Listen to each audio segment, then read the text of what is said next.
Hi, I'm Andre Ward, and this is another episode of CSN Fights. And I'm joined here by Daniel Cormier, UFC light heavyweight champion, who defends his title at UFC 210 against Anthony Rumble Johnson. How you doing, brother? It's good to have you. My man, I'm excited. I'm excited. When they told me I was getting to talk to the champ, I was like, you know what? I'll drive up to San Francisco in the middle of training camp. Oh, man. For Andre Ward, I'll do it. And I know how hard that is. Yeah, obviously in camp, man, you know, you got that mindset and you're locked in. So we appreciate you being here. Jumping straight into the fight, you and Rumble, you guys have been polite leading up to this fight. This is obviously a rematch. Mm-hmm. This is different than the John Jones build-up. Yes. What is your preference? Is it to dislike an opponent, or do you kind of feel them out and see where they're going with it? A lot of times whenever I'm fighting a guy that I dislike, it's like it takes a little bit too much energy. Mm-hmm. You know what I'm saying? Because good point. You've got the training, also the fight, but also the emotional. It's like it just takes too much. And when you walk into the octagon, I'm not only fighting John Jones, I'm fighting myself too, because I'm fighting the emotion. Now, Anthony Johnson, I don't have that great disdain for him. You know, it's I respect him as a competitor. He's always been a gentleman, but at the end of the day, this is my job. I need to go out and be successful, defend this belt. That's a great point, because when you look at fighters and you look at, you know, MMA fighters and boxers, you know, sometimes they think we got to be these monsters 24 hours a day. Explain a little bit about how you can be a gentleman, you can be respectful, but then turn into that monster once you get into the octagon. Well, you know what, man? You have to be true to yourself. You know, as I told you when I walked in here, back in 2004, this young man, I lost a daughter back in 2003, and I didn't know Andre from any other guy on the Olympic team, and the guy walks up to me as a young man and goes, you know what, I'm sorry for your loss. Sat with me at the Olympic Training Center cafeteria, and we talked for an hour, and I was like, you know, man, just in that moment, I knew that you would have success, but also because when a person can carry themselves much bigger than their job, it means a lot to not only the people close to you, but people that can watch you from the outside. So, man, you know, I know what my job entails, and that's for me to go out there and fight. But at the end of the day, I'm a father, I'm a husband, I'm a wrestling coach and everything else, and that's what truly matters. This is a rematch with Anthony Rumble Johnson. Obviously, you beat be able to keep up with these young guys. Now, to the layman out there who doesn't really, you know, they're not in a combat sport, why would a guy like Anthony Johnson want to fight you again when you choked him out the first time? Some people would run in the other direction. It's the belt, man. You know, you know it. Guys that have held titles at the highest level know it. There's a different life when you're carrying a championship in a sport like the UFC or boxing, or if you're the #1 tennis player in the world.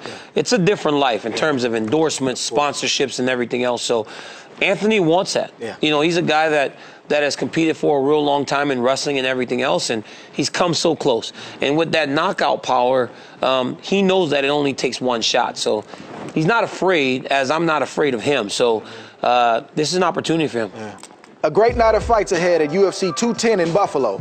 In the co-main event, you've got two elite middleweights battling for a title shot as former champ Chris Weidman takes on Gegard Mousasi. And of course, in the main event, the highly anticipated rematch between DC and Rumble.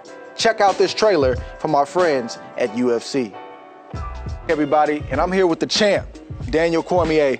I've got some questions. I'm a UFC fan.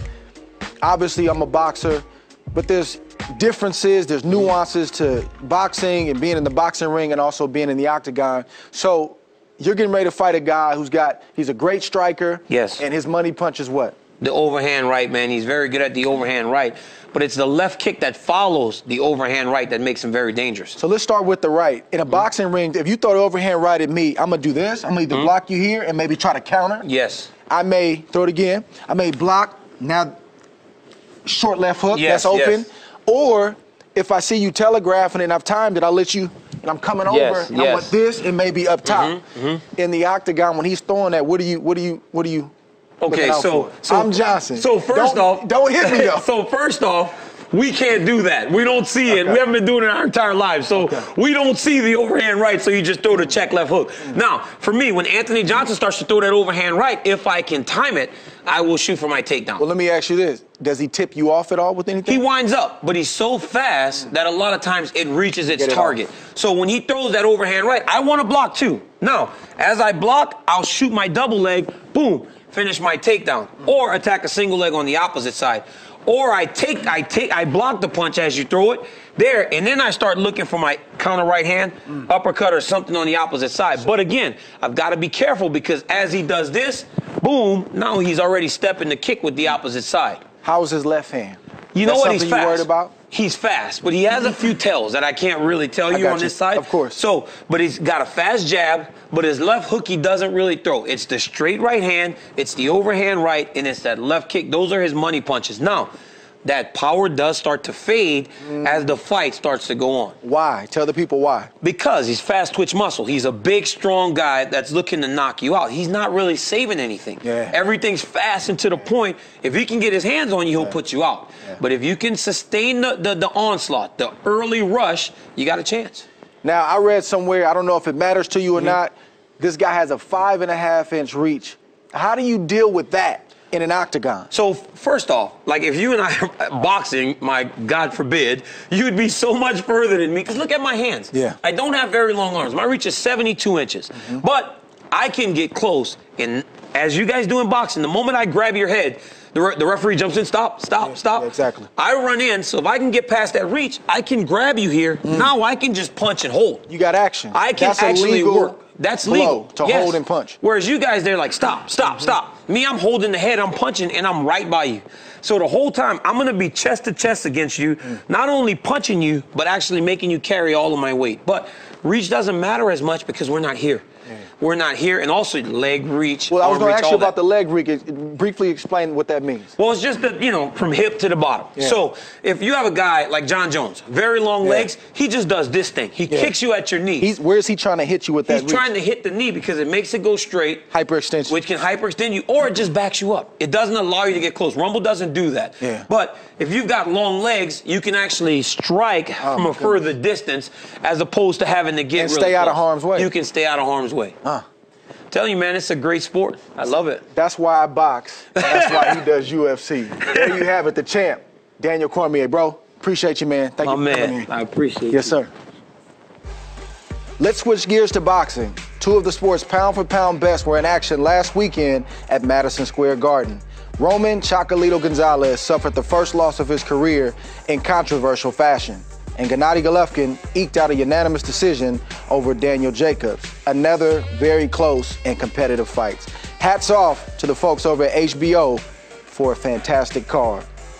Also, coming off a big win this past weekend in Tacoma, my friend, training partner, Aaron Heavy Metal Coley. How you doing? Good, man. Hey, man, we happy to have you here. Like we just said, you coming off a big victory. Yeah. Tell us a little bit about the fight. Man, it was a long time coming for me. I've been off a whole year. My last fight was on your card. Right. So it actually has been a long time. So I was just excited to get back. It was a tough one though. I had a tough opponent. Somebody is hard to look good against. So I just came out and did what I had to do to win. So explain this to the people. You're at a stage in your career where you got world-class talent, but right now you don't have a world-class promoter and you haven't had that world-class opportunity. You got a full-time job. You're a full-time father. How do you stay motivated and stay in shape and stay ready for fights like you just fought this past weekend? It's just hustle, man. It's just in me. I just want to be something. So I just drive on that.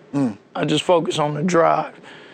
I can't stop. I see my kids. I come home, my kids looking for me, stuff like that. Or my kids be, hey, Daddy, when you gonna fight again? That just drive me. That's the motivation. To just push. Cause I'm gonna be honest. I look and sometimes I wonder, like, man, how does he do it? Like I don't know. Like I fight full time. Yeah. That's all I do. And obviously I got a family, but I don't have a full-time job. And you do hard labor. Yeah. You're not working behind a desk. Yeah, I'm moving iron, like 24/7. Literally. Yeah, literally. So when I come to the gym, I'll be halfway burnt out, and I still got to get the strength training. And of course, I got to get the boxing in, the road work. So it's just the kids, man, and just being able where I come from.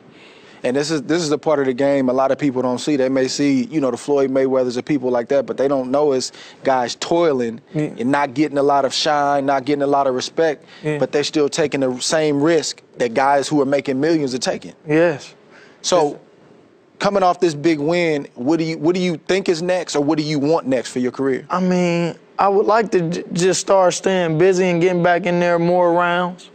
If I can get more rounds, I ain't really looking for the easy fights. People say, "Oh, it's hard to get an easy fight." I'm not looking for that. So you don't want an easy fight? I'm not looking. I mean, you never know who might be easy. The toughest guy, you be like, man, this might be a tough one for me. Yeah. You like to get him out of there in two. Yeah. It's just numbers. It ain't about the numbers nowadays, because some of the roughest guys had the dirtiest records. The 5, 6, 7 losses. Yeah. So obviously, you've been in my camp before. We've gone a lot of rounds. You've been in world-class camps with Miguel Cotto, Andre Berto. Personally, I think that has a lot to do with the mentality that you have and your willingness to go on the road and fight, get calls with short notice, things like that. What do you think? How have those training camps helped you as a fighter? They helped me a lot, because I picked up different things from everybody, just on what I should be doing in parts of the round, or like how should I be letting my hands go in different sections. So like, because like it's different strokes with different people. So certain things might work on somebody else that ain't gonna work with him. So you gotta find your way and make adjustments. Last question. What's one thing that you would say that you can take from those camps as a whole? Like when you see a championship fighter, a guy who's a former champion, a current champion, what do you notice when you walk into those camps? A lot of the guys, I notice they work ethic. Like they be like, when they getting ready for a title fight, they be in there getting it. Like it just be like, it's like they waking up getting their runs. They waking up. Hey, you want to hit this heel with me? You want to go to the gym with me? Get this strength work, and I see that. Then when I watched, like I got a chance to see Floyd train, then I seen you train, and I was just like, dude, it's a whole nother level to this. I want to get there. Yeah. I said last question, but I got to ask you this before I let you go. You know, one thing that I've seen that even I don't really have in the sport is your family, man. Yeah. You know, I see your father, you know, I see your girl, I see your kids, I see your brother. Yeah. You know, they support you, they come to the gym, they obviously fly out to the fights. Yeah. How does that help you? How does that motivate you? It's just big, cause like you said, you don't see that too many places. I got my older brother with me in the corner. So he was at the fight? He was at the fight. My grandma there. Your grandma came to the fight? My grandma. Are you serious? Yeah, that like, you know, like she's not afraid to see you get hit? Nuh-uh. And it's just a drive. Like that just give me that extra. Like, man, my grandma out here. So I gotta perform. I got to give it all I got. Man, listen. You are, you know, a consummate professional, man. I've seen you come to training camp after training camp. Like we just said, after work, you're full-time father, full-time, you know, worker outside of boxing, man. Keep doing what you're doing. Appreciate it, bro. Great things gonna happen, bro. Happy to have you here, man. Yeah. There you have it.